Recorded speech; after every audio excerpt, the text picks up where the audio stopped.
சுவிசேஷத்தின் சத்தியம் பாடம் 89 வெளிப்படுத்துதல்.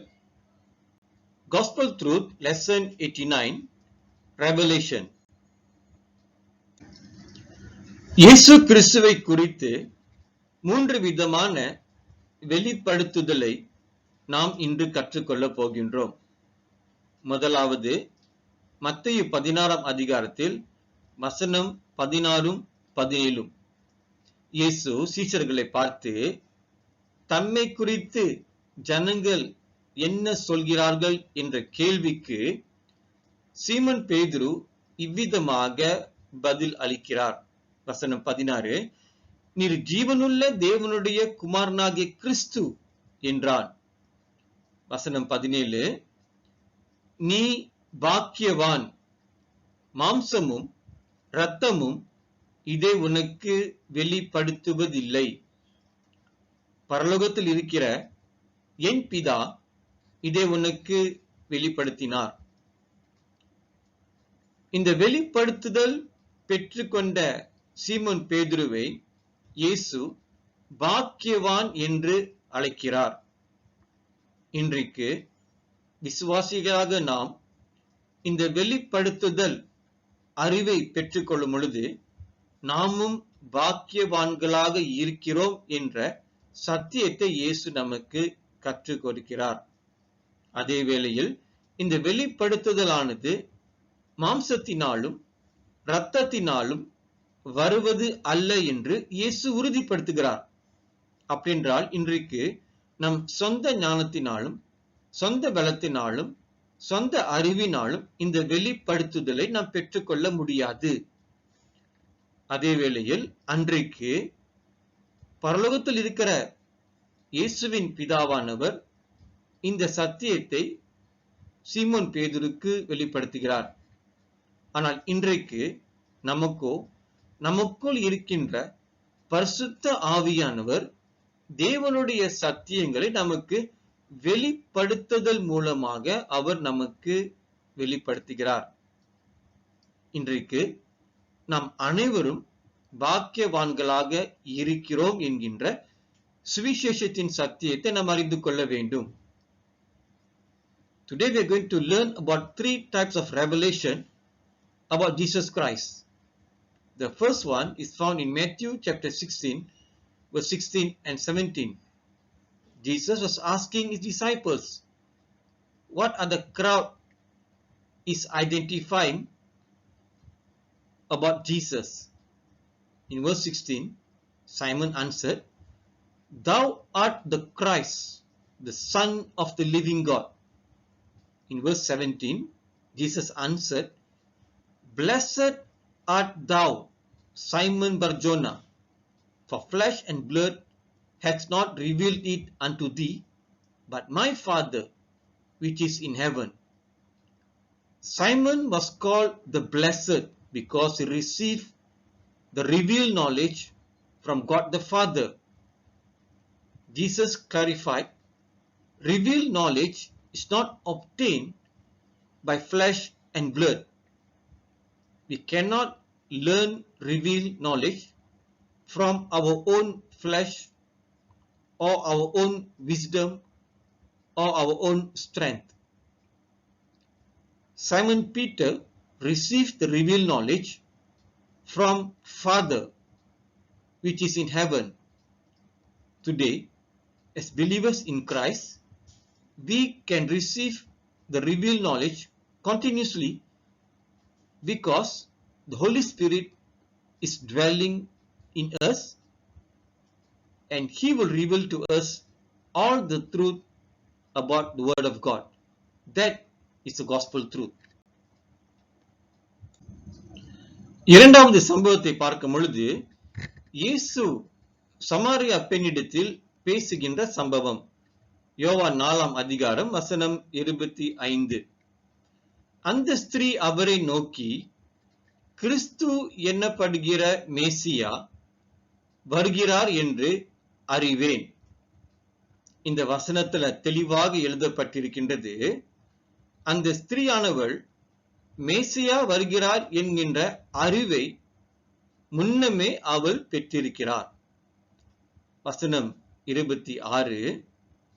அதற்கு இயேசு, உன்னுடனே பேசுகிற நானே அவர் என்றார்.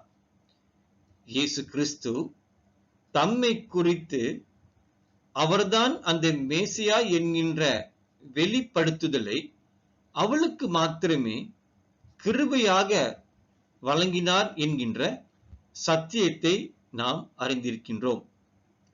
முன்னமே அவள் அறிந்தபடியால் இப்பொழுது இயேசு அதை உறுதிப்படுத்துகிறார். இதுவே நமக்குரிய சுவிசேஷத்தின் சத்தியமாய் இருக்கின்றது. The second incident is a revelation received by the Samaritan woman in John chapter 4 verse 25 and 26. The woman said unto him, I know that Messiah cometh, which is called Christ.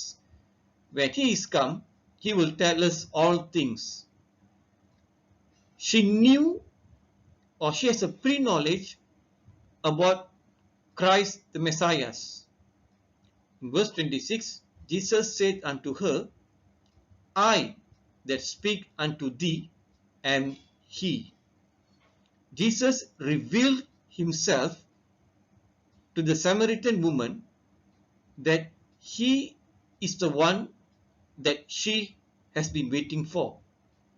Here, the gospel truth is the pre-knowledge or the knowledge that she had was confirmed on that day by Jesus through this revelation.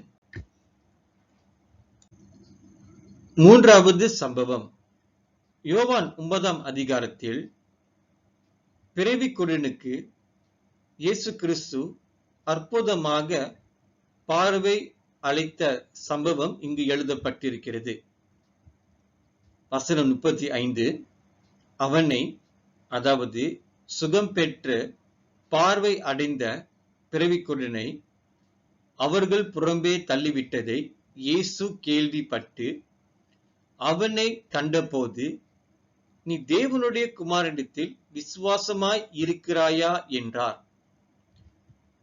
வசனம் 36, அதற்கு அவன், ஆண்டவரே, அவரிடத்தில் நான் விசுவாசமாய் இருக்கும்படிக்கு அவர் யார் என்றான். வசனம் 37, இயேசு அவனை நோக்கி, நீ அவரை கண்டிருக்கிறாய், உன்னுடனே பேசுகிறவர் அவர்தான் என்றார். இந்த வசனம் 37 பார்க்கும் பொழுது இந்த வார்த்தையை பிதாவானவர் இயேசு கிறிஸ்துவின் மூலமாய் அவனுக்கு வெளிப்படுத்துகின்ற சத்தியம் இங்கு வெளிப்படுகிறது. இவ்விதமாக சீமோன் பேதுருவுக்கு பிதாவானவர் அந்த ஒரு நொடி பொழுதிலே இயேசு கிறிஸ்து யார் என்று வெளிப்படுத்தினது போல இன்று வசனம் 37ல பிதாவானவர் இயேசு கிறிஸ்து மூலமாக பேசுகின்ற சத்தியத்தை நாம் அறிந்து கொள்ளலாம். வசனம் 38, உடனே அவன், ஆண்டவரை விசுவாசிக்கிறேன் என்று சொல்லி அவரை பணிந்து கொண்டான். இந்த பகுதியில் பார்க்கும் பொழுது புறம்பே தள்ளப்பட்டதை இயேசு அறிந்தார். இந்த புறம்பே தள்ளப்பட்டவர்கள் இயேசுவை விசுவாசிப்பவர்கள், இயேசுவை தேடுபவர்களுக்கு இயேசு வெளிப்படுகிறார் என்கின்ற சத்தியத்தையும் நாம் அறிந்து கொள்ள வேண்டும். யோவான் 9ஆம் அதிகாரத்தில் நியாயப்பிரமாணத்தை கட்டி காத்து கொண்டிருந்த பரிசேயர்கள், அந்த ஜெப ஆலயத்தின் ஆசாரியர்கள், பொது ஜனங்கள், யூதர்கள் இயேசுவை அவர்கள் புறக்கணித்தார்கள். இயேசு செய்த அற்புதத்தை அவர்களால் ஏற்றுக்கொள்ள முடியவில்லை. ஆனால் இந்த பிறவி குருடன் அற்புதத்தை பெற்ற பிறகு இயேசு யார் என்று, இயேசு மேசியா யார் என்று தேடும்படியாக அவன் வாஞ்சித்தான், பிரயாசப்பட்டான். அப்பொழுது அந்த வெளிப்பாடு அவனுக்கு வந்தது என்கின்ற சத்தியத்தை நாம் இங்கு மிகவும் தெளிவாக காண்கிறோம். வெளிப்படுத்துதல் நாடுகிறவர்கள் இயேசுவை நாட வேண்டும். வெளிப்படுத்துதலை விரும்புகிறவர்கள் இயேசு சொன்ன வார்த்தைக்கு அவர்கள் கீழ்ப்படிய வேண்டும். இந்த சுவிசேஷத்தின் சத்தியத்தை நாம் மறந்துவிடக் கூடாது. The third incident is found in John chapter 9. The blind man who was born blind from birth was healed by Jesus. And now in verse 35, Jesus heard that they had cast him out. Him here refers to the blind man who has received his healing. And when he had found him, he said unto him, Dost thou believe on the Son of God? Verse 36, he answered and said, Who is he, Lord, that I might believe on him? Verse 37, Jesus said unto him, Thou hast both seen him, and it is he that talketh with thee. I believe this confession was revealed to the blind man who was healed by God the Father, just as he revealed to Simon Peter when Jesus was questioning about himself with the disciples. God the Father revealed to the healed blind man that thou hast both seen him, and it is he that talketh with thee. Verse 38, and he said, Lord, I believe, and he worshipped him. The interesting part of this chapter, the Pharisees and the priests and the Jewish people did not receive Jesus as Messiah. They rejected him, although they saw the miracle. The blind man was healed. And because of his healing, the blind man who was healed now has been cast out. When he was cast out, Jesus found him and revealed himself to this blind man. Those who were under the law were in bondage because they could not see that Jesus Christ is their Messiah. And this blind man, who did not only receive his healing, but also had the super revelation that Jesus Christ, who healed him, he is the Son of the living God. That is the gospel truth that we have to learn. That if our eyes are blinded by the law, we are unable to see or understand or to receive the revealed knowledge from Jesus. சீமோன் பேதுரு, சமாரியா பெண், பிறவி குருடன் இயேசு யார் என்று வெளிப்படுத்துதல் பெற்று கொண்டார்கள். ஆனால் இன்றைக்கு நமக்கு அவ்விதமான வெளிப்படுத்துதல் தேவையில்லை.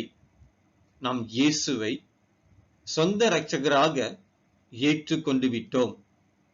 ஆனால் இன்றைக்கு நமக்கு வேண்டிய வெளிப்படுத்துதல் என்னவென்றால், பிதா, குமாரன், பரிசுத்த ஆவியானவர் நமக்குள் இருக்கிறார் என்கின்ற வெளிப்படுத்தப்பட்ட வேதத்தின் சத்தியத்தை நாம் அறிவது மாத்திரமல்ல, அதை நாம் விசுவாசித்து அதிலே வாழ்வதற்கு கற்றுக்கொள்ள வேண்டும். 1 கொரிந்தியர் 3 அதிகாரம் வசனம் 16, நீங்கள் தேவனுடைய ஆலயமாய் இருக்கிறீர்கள் என்றும் தேவனுடைய ஆவி உங்களில் வாசமாய் இருக்கிறது. கொலோசியர் 1ஆம் அதிகாரம் 27ஆம் வசனத்தில் கிறிஸ்துவானவர் மகிமையின் நம்பிக்கையாக உங்களுக்குள் இருக்கிறார். 1 கொரிந்தியர் 6ஆம் அதிகாரம் 19ஆம் வசனம், பரிசுத்த ஆவியினுடைய ஆலயமாய் இருக்கிறீர்கள். இந்த 3 வசனத்தை நாம் வாசிக்கும் பொழுது நம்முடைய சரீரமானது பிதா, குமாரன், பரிசுத்த ஆவியானவர் வாசம் பண்ணுகின்ற ஸ்தலமாக இருப்பதை நாம் ஏற்றுக்கொள்ள வேண்டும். இது அறிவது மாத்திரமல்ல, இது ஒரு வெளிப்படுத்தப்பட்ட சத்தியம் என்பதை நாம் நிச்சயமாக ஏற்றுக்கொள்ள வேண்டும். அப்படின்றால் இயேசுவை அறியாதவர்கள் நம்மை காணும் பொழுது நமக்குள் இருக்கின்ற பிதாவை காண வேண்டும், இயேசுவை பார்க்க வேண்டும், ஆவியானவரை உணர வேண்டும். நாம் கிறிஸ்துவினுடைய ஜீவ நிருபங்களாக இருக்கிறோம் என்கின்ற சத்தியத்தை அறிந்திருப்பதினால் இயேசுவை அறியாதவர்கள் நம்மை காணும் பொழுது இந்த வெளிப்பாடு அவர்களுக்குள் வர வேண்டும். இதுவே தேவனுடைய அனாதி சித்தமாக தீர்மானமாக இருப்பதை நாம் அறிந்து கொள்கின்ற விசுவாசிகளாக இருப்பதற்கு நாம் பிரயாசப்பட வேண்டும். இதுவே சுவிசேஷத்தின் சத்தியமாய் இருக்கிறது. Simon Peter, the Samaritan woman, and the blind man received the revealed knowledge from Jesus Christ himself that he is the Son of God or the Messiah. But today, we need not to receive such knowledge because we have already received Jesus Christ as our personal Savior and Lord of our life. We should understand that God the Father, Jesus the Son, and the Holy Spirit is dwelling in us. In 1 Corinthians chapter 3 verse 16, the Spirit of God is dwelling in our body, which is the temple of the living God. In Colossians chapter 1 verse 27, Christ is in us. In 1 Corinthians chapter 6 verse 19, our body is the temple of the Holy Ghost. Today, the revealed knowledge that each believer should believe and receive is that we have God the Father, Jesus the Son, and the Holy Spirit is dwelling in us. Not visiting us, but dwelling in us. When the unbeliever sees us, they should be seeing God in us. They should be witnessing Jesus in us. And they should be experiencing the Holy Spirit who is in us, as we are the living epistles read by the unbelievers. So today, our life determines that those people around us receive the revealed knowledge of who God is, of who Jesus is, of who the Holy Spirit is, through our way of life. The way we talk, the way we speak, or the action that we do, that is witnessed by people around us. This is the gospel truth. Thank you for watching and listening. Please subscribe, like, share, and comment. Thank you.